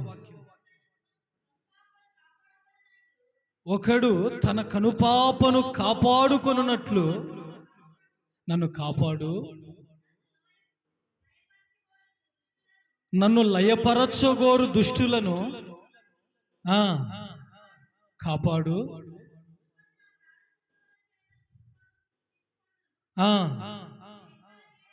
అదిగదిగదిగదిగదిగో నీ రెక్కల నీడల్లో నన్ను దాచు. అయ్యా, నా చుట్టూ ప్రమాదాలు పొంచి ఉన్నాయి. నా చుట్టూ నేను నాశనం అయిపోవాలని కోరుకునేవారు ఉన్నారయ్యా. నేను పాడైపోవాలని కోరుకునేవారు ఉన్నారయ్యా. నేను ప్రమాదంలో పడిపోవాలని కోరుకునేవారు ఉన్నారయ్యా. విశాలమైన నీ రెక్కలు చాపయ్యా, విశాలమైన నీ రెక్కలు చాపు. నీ రెక్కల నీడను నేను ఆశ్రయించాలని కోరుకున్నానయ్యా. నీ రెక్కల నీడలోనికి నేను రావాలని ఆశపడుతున్నానయ్యా. ఒకటి చేతి నీడ, రెండవది రెక్కల నీడ. యేసయ్య రెక్కలు ఎంత పెద్దవండి, ఎంత విశాలమైనటువంటి రెక్కలు అయినవి. దానిని ఆశ్రయించాలని, ఆ నీడలోనికి వెళ్ళాలని భక్తులు ఎంతోమంది పరవశించి తేజోవాసులైపోయారు, ఆ స్వాస్థ్యంగా మారిపోయారు. మరి మనం అగ్నిలో పుటము వేయబడగా నాదు విశ్వాసము ఏమవ్వాలి? శుద్ధ సువర్ణం అయిపోవాలి. మరి మనం ఏమవుతున్నాం? అగ్నిలో పడి బయటికి రాలేకపోతున్నాం. అగ్నిలో పడితే ఒకటి సువర్ణం అయిపోవాలి, బంగారం అయిపోవాలి. కానీ మనం ఏమైపోతున్నాం? అగ్నిలో పడి కూడా మనం ఏమవుతున్నాం అంటే కాల్చబడలేకపోతా ఉన్నాం. మరలా చెప్తున్నాను, ప్రమాదాలు, విపత్తులు, ఆటంకాలు, కీడు సమస్తము కూడా ఆ అనుభవాలలో నడిపించబడేటువంటి మన జీవితాలలో యేసయ్య రెక్కల నీడ మనకేం కలగజేస్తుంది? మనకేమిస్తుంది? ఆలోచించేయండి. నా చుట్టూ పొంచి ఉన్నటువంటి వారి చేతికి నన్ను అప్పగించొద్దయ్యా, నేను నీ రెక్కల నీడలోనికి వచ్చి విశ్రాంతి తీసుకోవాలని ఆశపడతాను. ఒకప్పుడు పిచ్చుకలు కలకలలాడుతూ, పక్షులు కలకలలాడుతూ ఒకప్పుడు ఉన్నటువంటివన్నీ ఇప్పుడు మనం చూడలేకపోతా ఉన్నాం. కారణం రేడియేషన్ ఎక్కువైపోయింది. మానవుని యొక్క జ్ఞానం, టెక్నాలజీ పెరిగిపోయి భూమి మీదకి రేడియేషన్ వచ్చి పెట్టలు ఎక్కడ పడితే అక్కడ రాలిపోతాయి. ఒకప్పుడు ఉన్న పిచ్చుకలు ఇప్పుడు ఉన్నాయా? ఒకప్పుడు ఉన్నటువంటి పక్షులు ఇప్పుడు ఉన్నాయా? వాటిని చూడగలుగుతున్నామా మనం? మానవుని యొక్క జ్ఞానం చేత దేవుని యొక్క ఆలోచనలన్నీ ఏమైపోతాయి? కనుమరుగైపోతాయి. దేవుని రెక్కల నీడను ఆశ్రయించలేకపోతున్నాం మనం. చూడండి, కీర్తన గ్రంథం 36వ అధ్యాయం 7వ వాక్యం చదవండి. దేవా, నీ కృప ఎంతో అమూల్యమైనది, నరులు నీ రెక్కల నీడను ఆశ్రయించుచూ ఉన్నారు. మరి మనం నరులందరూ నీ రెక్కల నీడను ఆశ్రయముగా మార్చుకుంటే నేను మాత్రం ఎందుకో నిన్ను ఆశ్రయించలేకపోతున్నానయ్యా. కోడి తన రెక్కల క్రింద తన పిల్లలను దాచుకున్నట్లుగా, కోడి ఎన్ని పిల్లలను పొదిగినా ఒక్క పిల్లను కూడా విడిచిపెట్టదు. కోడి విడిచిపెట్టిద్దా? పామైనా సరే తన కాకలైతే తన గుడ్డును తానే మింగిద్ది. కానీ మీరు ఎప్పుడైనా చూసారా? పాము కాకలైతే తన గుడ్డును తానే పొడుచుకొని ఏం చేసిద్ది? తినేసిద్ది, మింగేసిద్ది. కానీ కోడి తన పొదిగిన పిల్లలను ఒక్క పక్షి చేతికైనా, శత్రువు చేతికైనా, తన కొరకు పొంచి ఉన్న కీడు చేతికైనా అప్పగించకుండా తనైనా అప్పగించుకుంటుంది. కానీ పిల్లల్ని మాత్రం రెక్కల క్రింద కాపాడుకుంటుందండి. పిల్లల్ని మాత్రం జాగ్రత్త చేసుకొని భద్రపరుచుకుంటుందండి. అందుకే భక్తులు అంటున్నారు, నేను యెహోవా రెక్కల నీడను ఆశ్రయిస్తాను. యెహోవా రెక్కల నీడలో ఏముందయ్యా అంటే ఆశ్రయం ఉంది. ఆశ్రయం ఉందండి. చాలామంది కుటుంబాలలో ఉన్నటువంటి వారందరినీ బయటికి నెట్టేస్తూ ఉన్నారు. పెద్దవాళ్ళు, చిన్నవాళ్ళు, ముసలి వాళ్ళు, మొతక వాళ్ళు అందరూ వృద్ధాశ్రమాలను ఎందుకు వెతుక్కుంటున్నారు తెలుసా? వారు ఉన్న స్థలాలలో వారికి ఆశ్రయం లేక. కానీ యెహోవా రెక్కల నీడలో ఏ జాతి మనిషికైనా, ఏ వ్యక్తి మనిషికైనా, ప్రపంచంలో ఎవ్వరూ కూడా చేర్చుకోలేని వ్యక్తికైనా యేసయ్య రెక్కల నీడలో ఆశ్రయం ఉంది. దేవునికి స్తోత్రం కలుగునుగాక. హల్లెలూయా చెప్పాలి గట్టిగా, హల్లెలూయా. మీరు తేరుకోండి, ఆ డెప్త్లో నుండి బయటికి రండి. మీరు తేరుకోవాలి, ఆ డెప్త్ వెళ్ళాలి, ఆ లోతులోనికి వెళ్ళాలి. కానీ తేరుకోవాలి వెంటనే. అంతే కదా? హుషారుగా ఉండాలా మీరు. హల్లెలూయా, ఆమేన్, స్తోత్రం అంటే మీకు ఎంత ఆత్మ వస్తే నాకు అంత ఆత్మ వచ్చింది. మీరెంత ఉజ్జీవంగా ఉంటే నేను అంత ఉజ్జీవంగా ఉంటాను.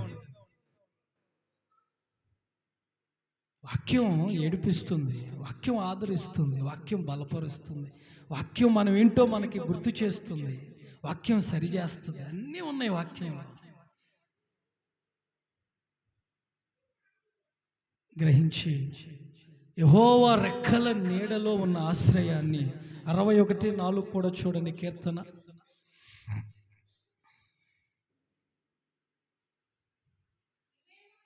యుగ యుగములు నేను నీ గుడారములలో నివసిస్తాను, నీ రెక్కల చాటున. నాకు దాగి ఉండాలని అదేనయ్య ఆశ. ఎక్కడికి వెళ్ళినా నాకు దాగే స్థలం లేదు, ఎక్కడికి వెళ్ళినా దాగి ఉండే స్థలం లేదు నాకు. నేను నీ రెక్కల చాటున అరణ్యంలోనైనా, నివాసంలోనైనా, గుడారంలోనైనా, ఎక్కడున్నా కానీ నీ రెక్కల చాటున నేను దాగి ఉండాలయ్యా. అందుకే భక్తుడు అన్నాడు, అరణ్య యాత్రలోన నా దాగు చోటు నీవే, నా నీటి ఊట నీవే, అతి కాంక్షణీయుడా ఆనుకొనేదని మీద. ఇన్ని అనుభవాల్లో నుండి రాసి ఉంటారండి.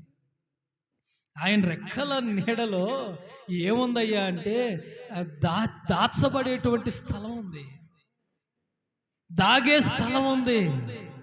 ఎందుకో తెలుసా? ఆ పదం చూడండి, 57:1 కీర్తన 57వ అధ్యాయం 1వ వాక్యం. నన్ను కరుణించుము దేవా, నన్ను కరుణించు,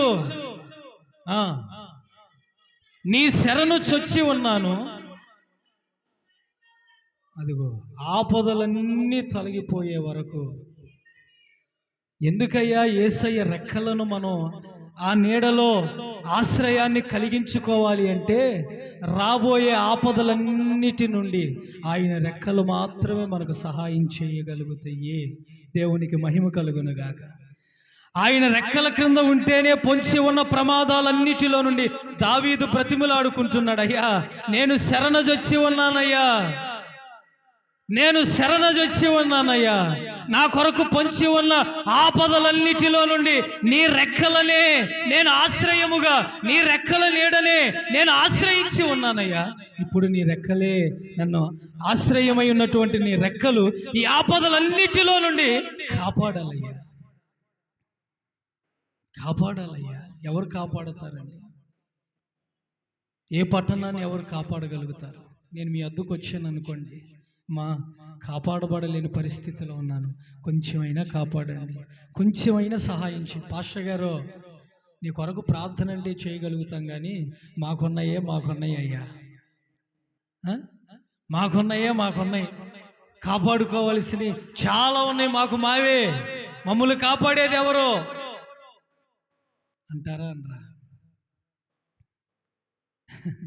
అప్పుడు నేను ఎవరి దగ్గరికి వెళ్ళాలి? అప్పుడు నేను ఎక్కడికి వెళ్ళాలి? బయటికి వెళ్తుంటే క్షేమంగా వస్తామో రామో? ప్రొద్దున్నే ఇంటి నుండి బయటికి వెళ్ళిన పెద్ద కుమారుడు ఇంటి నుండి బయటికి వెళ్ళి, అమ్మా వెళ్ళొస్తాను జాగ్రత్త, సాయంత్రం వచ్చేటప్పటికి నాకు ఇష్టమైన వంట వండి పెట్టు అన్న వ్యక్తి సాయంత్రం వండి ఎదురు చూస్తున్న తల్లికి కడుపు కోత మిగల్చట్లేదా? కడుపు కోత మిగల్చట్లేదా? కుటుంబం అంతా పచ్చగా ట్రైన్లో ప్రయాణం చేసి వెళ్తా ఉంది, క్షేమంగా ఏమండి గమ్యానికి చేరుకొని బంధువులను, రక్త సంబంధికులను కలుసుకోవడానికి వెళ్తున్నాం. ఒక 10 రోజులు సంతోషంగా ఉందామనుకుని ట్రైన్ ప్రయాణాలు అవి వెళ్తున్నటువంటి వారు ప్రయాణాలు ఎలా అయిపోతున్నాయి? ప్రయాణాలుగానే మిగిలిపోతున్నాయి. బస్సు ప్రయాణాలు, కార్ల ప్రయాణాలుగానే మిగిలిపోతున్నాయి. కాపుదల ఎక్కడుంది? ఆపదలలో కాపాడే వ్యక్తులు ఎక్కడండి? ఇకనైనా మేల్కోవాలి, మనం తెలుసుకోవాలి, యెహోవా రెక్కల నీడలో తప్ప ఆపద నుండి విడిపించే ఆశ్రయము ఈ లోకంలో ఎక్కడా లేదు. దేవునికి మహిమ కలుగునుగాక. ఆయన రెక్కలే మనకు ఆశ్రయం, ఆయన రెక్కలే మనకు ఆశ్రయం అండి. ఆయన రెక్కల నీడలో ఉన్నాం మనం. దేవుడు ఎంత కృప ఇచ్చాడు 25వ సంవత్సరంలో మనకు. ఎంత కృపిచ్చాడండి దేవుడు మనకి. ఆయన రెక్కల నీడలో దాగి ఉండే అనుభవాలు దేవుడు మనకిచ్చాడు. చివరిగా ఇంకొక మాట చెప్పి ముగిస్తాను. ఒకటి, చేతి నీడలో నిన్ను కప్పాడు. ఎందుకయ్యా అంటే స్వస్థత కొరకు. రెండవదిగా రెక్కల నీడలో నీకు ఆశ్రయం ఇచ్చాడు. ఎందుకో తెలుసు, ఆపదలన్నిటిలో నుండి నిన్ను తప్పించటానికి. నువ్వు తప్పించబడాలి ఆపదల. ఎవరు నిన్ను తప్పిస్తారు? చివరిగా ఒక్క మాట, 91వ కీర్తన 1వ వాక్యాన్ని మీరు చూసినప్పుడు, మహోన్నతుని చాటున నివసించు వాడే అదిగదిగదిగో సర్వశక్తుని యొక్క నీడలో విశ్రమించువాడు. చాలా అలసిపోయావు, విశ్రాంతి లేదు నీకు. కాస్తైనా విశ్రాంతి తీసుకోవాలని ఆశ. చెప్పుకోవటానికి కుటుంబం పెద్దది, పేరుంది, ప్రఖ్యాతి ఉంది, చాలా సువిశాలమైనటువంటి మనస్సు. నిన్ను చూసిన వారందరూ ఏమంటారు తెలుసా? నీ మనస్సు పెద్దదయ్యా. అవునా? నీ మనస్సు చాలా పెద్దది, కానీ చేసే గుణం మాత్రం నీ దగ్గర లేదయ్యా అంటా ఉంటారు. మనస్సు ఉంటే ఏం ప్రయోజనం అయ్యా? విశ్రాంతి లేదు ఈరోజు మనకి. పిల్లలను ఎదురుగా పట్టుకొని గట్టిగా కౌగిలించుకొని, ఒరే నీ కోసం ఎంతో అలిసిపోయాను రా, ఎంతో ఏమండి అలిసిపోయి కన్నీరు విడిచి రాత్రింబవలు రేయనక పగలనక, చీరున్నా లేకపోయినా, వస్త్రాలున్నా లేకపోయినా, ఆహారం ఉన్నా లేకపోయినా నీ కొరకు కడుపు మార్చుకొని ఈరోజు ఇంత చేస్తే వారు ఆ మాటలు కూడా వినకుండా నేను నెట్టేస్తాను, పో పక్కకి అంటున్నారు. కారణం ఏమైపోయింది? ఒరే నువ్వు నాకు ఏమీ చేయాల్సిన అవసరం లేదురా, నా విశ్రాంతిని డిస్టర్బ్ చేయొద్దయ్యా, కాస్త నాకు విశ్రాంతినివ్వయ్యా. విశ్రాంతి లేదు ఈరోజు మనకి. నీ కష్టంలో విశ్రాంతి లేదు, నీ ప్రయాసలో విశ్రాంతి లేదు, నీ బాధలో నీకు విశ్రాంతి లేదు. అందుకే అంటున్నాడు, మహోన్నతుని చాటున సర్వశక్తుని నీడను ఆశ్రయించు తల్లి. సర్వశక్తుని యొక్క నీడను విశ్రాంతి స్థలముగా మార్చుకో. నువ్వు ఎవరిని విశ్రాంతి స్థలముగా మార్చుకుంటూ ఉన్నావు? నువ్వు ఏ నీడను ఆశ్రయిస్తూ ఉన్నావు? మహోన్నతుని చాటున నువ్వు ఎప్పుడైతే దాగాలి, ఆ నీడను ఆశ్రయించాలని కోరుకుంటావో నీకు విశ్రాంతి దొరుకుతుందంట. ఈ సంవత్సరం అయినా కొంచెమైనా విశ్రాంతిగా ఉండండి. కొంచెం నీ మాటలో విశ్రాంతి ఉండదు, తడబడతా ఉంటావు, గలిబిలైపోతావు. ఎందుకో తడబాటు వచ్చేస్తూ ఉంటుంది, నీకు విశ్రాంతి ఉండదు. నీకు విశ్రాంతి దొరకకపోవటానికి ఒక కారణం, ఒక రీజన్ ఉంది. చెప్పనా ఏంటో? నీకు విశ్రాంతి దొరకకపోవటానికి ఒక రీజన్. యెషయా గ్రంథం 14వ అధ్యాయం 4వ వాక్యాన్ని చూడండి. నీ బాధ నెంబర్ 1. నీకెందుకు విశ్రాంతి లేదంటే నీకు బాధ ఉంది ఫస్ట్. సెకండ్, నీకు ప్రయాస ఉంది. నీ చేత థర్డ్ వర్డ్, నీకు దాస్యం ఉంది. నువ్వు దేనికో బానిస అయిపోయావు. కొట్టివేసి అది నీకు విశ్రాంతి ఇవ్వాలని కోరుకుంటున్నాడు ఆయన. నీకు విశ్రాంతి ఎందుకు దొరకలేదో తెలుసా? నీకు ఫస్ట్ బాధ ఉందంట. బాధ, నువ్వెందుకో బాధలో ఉన్నావు బాగా. నువ్వు ఏదో బాధ కలిగి స్థలంలోనికి వచ్చావు, అందుకే నీకు విశ్రాంతి దొరకట్లేదు. సెకండ్, నీకు ప్రయాస ఉంది నీ జీవితంలో. నువ్వు దేని కొరకో ప్రయాస అయిపోతున్నావు. ప్రయాస ప్రయాస ప్రయాస ప్రయాస. మూడవది దాస్యం, నువ్వు బానిస అయిపోయావు. అందులో నుండి రాలేకపోతున్నావు. ఆ మత్తులో నుండి బయటికి రాలేకపోతున్నావు. ఆ స్థితిలో నుండి బయటికి రాలేకపోతున్నావు. దేవుడు వాటన్నిటినీ కొట్టివేసి నీకు విశ్రాంతిని ఇస్తానని వాగ్దానం చేస్తున్నాడు. నీకు అవన్నీ పోవాలి, నీ బాధ పోవాలి, నీ ప్రయాస పోవాలి, నీ దాస్యం అనే కాడి విరిచివేయబడాలి, విరగొట్టబడాలి. నీ దాస్యం అనే కాడి. ఏ బాధతో వచ్చావు ఈ స్థలంలోనికి? ఏ ప్రయాసతో వచ్చావు ఈ స్థలంలోనికి? నీకు ఈరోజు పరిశుద్ధాత్మ దేవుడు వాక్యం నీ జీవితంలో ఉన్నది ఉన్నట్లుగా మాట్లాడుతున్నాడు, ఉన్నది ఉన్నట్లుగా నీకు తెలియజేస్తున్నాడు. నువ్వు ఎందుకు వచ్చావో నీకు గుర్తు చేస్తున్నాడు. వచ్చిన నువ్వు ఈ స్థలంలో ఏం చెయ్యాలో నీకు జ్ఞాపకం చేస్తున్నాడు. చేసిన నువ్వు ఏ స్థలంలో ఏ నీడలో దాగి ఉండాలో మరొకసారి ఆయన కనపరుచుకుంటున్నాడు. ప్రయాస, బాధ, దాస్యం మత్తయి సువార్త 11:29 కూడా ఉంటుంది. నేను సాత్వికుడను, దీన మనస్సు కలిగిన వాడను కనుక మీ మీద నా కాడి ఎత్తుకొని నా యొద్ద నేర్చుకొనండి, అప్పుడు మీ ప్రాణమునకు ఆ ప్రయాస పోతుంది, ఆ భారం పోతుంది, మీరు విశ్రాంతిలోనికి వచ్చేస్తారు. ఇక మీరు విశ్రాంతి తీసుకుంటారమ్మా. రెస్ట్ లేదు, మీకు రెస్ట్ లేదు, తీరిక లేదు. అదేదో ఒకటి ఉంది, క్షణం తీరిక లేదు. ఏందండి? క్షణం తీరిక లేదు, రూపాయి సంపాదన లేదు. క్షణం తీరిక లేదు, రూపాయి సంపాదన. అంటే మీ భాష వేర్లే, నేను లైవ్ కదా భాష అనకూడదని అలా. క్షణం తీరిక లేదు, దమ్మిడి అట్లా అయిపోతుంది మన జీవితం. అట్లా కాకుండా మనకు విశ్రాంతి కావాలి, మనకు రెస్ట్ అవసరం. ఇంకేం రెస్ట్ అయ్యా, నాకు ఇంక రెస్ట్ అంటూ దొరికితే అక్కడేనేమో, నాకు రెస్ట్ అంటూ దొరికితే అక్కడేనేమో. అప్పుడప్పుడు మనం కూడా సనుగుళ్ళు గొనుగుళ్ళు వల్ల ఆ విశ్రాంతిలో ఉన్న వాళ్ళని కూడా గుర్తు చేసుకుంటూ ఉంటాం. ఆ విశ్రాంతిలోకి వెళ్ళిన వాళ్ళని కూడా జ్ఞాపకం చేసుకుంటూ ఉంటాం. మనం పోతా ఏమి ఇచ్చిపోయాడంట మా నాన్న అంటాం. ఆయన ఏదో పాపం విశ్రాంతిలోకి పోయాడు, ఆయన్ని ఆడ కూడా మనశ్శాంతి లేకుండా ఉండలేము మనం. వెళ్తా ఏం చేసిపోయారంట అనుకుంటూ ఉంటాం. మోషేను కూడా అప్పుడప్పుడు మనం గుర్తు చేసుకుంటే బైబిల్లో ప్రజలందరూ కూడా సనుగుతా గొనుగుతూ ఉంటారు. అసలు ఇప్పుడు మనం ఏమై ఉన్నాం?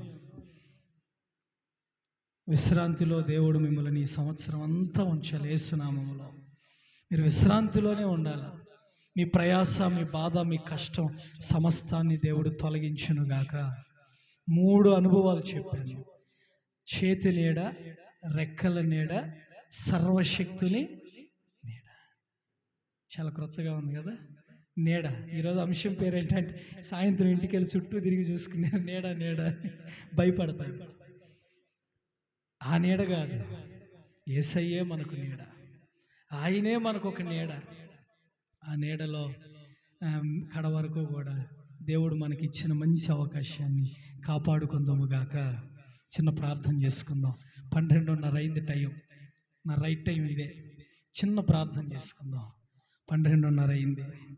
ప్రార్థనాపూర్వకంగా ఉండండి. అందరూ కూడా కన్నులు మూసుకొని తలలో ఉంచి యేసయ్య చేతి నీడలో ఉన్న మనలను ఏ దుష్టుడు కూడా అతిక్రమించకుండా, యేసయ్యా నీ రెక్కల నీడను ఆశ్రయించటానికి వచ్చానయ్యా, నీ చేతి నీడను ఆశ్రయించటానికి వచ్చానయ్యా, సర్వశక్తుని యొక్క నీ నివాస స్థలమైన నీడను ఆశ్రయించటానికి వచ్చానయ్యా. స్వస్థపరిచవా, ఆపదలో నుండి విడిపించవా, దాస్యమనే కాడిని, ప్రయాసను, బాధను నా నుండి తొలగించి విశ్రాంతినివ్వవా. నాతో మాట్లాడిన ఏ మాట అది వ్యర్థం కాదయ్యా. సహాయం చేయండి తండ్రి. బిడ్డలు చాలా అలిసిపోయి వచ్చారయ్యా, చాలా ఇరుకులలో వచ్చారు, ఇబ్బందులలో వచ్చారు, ప్రతికూలతలలో వచ్చారు, అప్పుల సమస్యలలో వచ్చారు, బలహీనతలలో వచ్చారయ్యా. నీ బిడ్డలను నువ్వే ఆదుకయ్యా, స్వస్థపరిచయ్యా. మరణం అనే గంట మ్రోగకు ముందే బిడ్డలందరినీ నీ చేతి నీడలో దాచయ్యా, సిద్ధపరిచయ్యా. యేసయ్యా బిడ్డల కుటుంబాల చుట్టూ కంచె వేయ్యా, కావలిగా కాపుదలగా మీరుండి భద్రపరచమని, క్షేమాన్ని ఇవ్వమని, వచ్చిన నీ బిడ్డలందరినీ కూడా ఆశీర్వదించమని, రాలేని వారిని కూడా దీవించి నీవే మహిమను పొందమని ప్రార్థన చేస్తూ గొప్ప కార్యాలను కూడా జరిగించమని కోరుకుంటూ వేడుకుంటూ యేసు నామములు అడుగుచూ ఉన్నాను తండ్రి, ఆమేన్. తండ్రి అయిన దేవుని ప్రేమ, కుమారుడైన యేసయ్య కృప, పరిశుద్ధాత్మ యొక్క సహాయము, సన్నిధి, సహవాసము, సమాధానము ఇప్పుడు మనకును సకల కోటి పరిశుద్ధులకును సార్వత్రిక సంఘానికిని యేసయ్య నీడను ఆశ్రయించాలి అనుకొని వచ్చిన మనందరితో పరిశుద్ధాత్మ దేవుడే మాట్లాడినందుకై ఆయన కృపలో సదాకాలము నిలిచి మనలను మనము కట్టుకొని కాపాడుకుందుముగాక. ఆమేన్. హల్లెలూయా. అందరికీ వందనాలు. ఎవరు లేవద్దు, ఒక క్షణం అలాగే కూర్చోండి.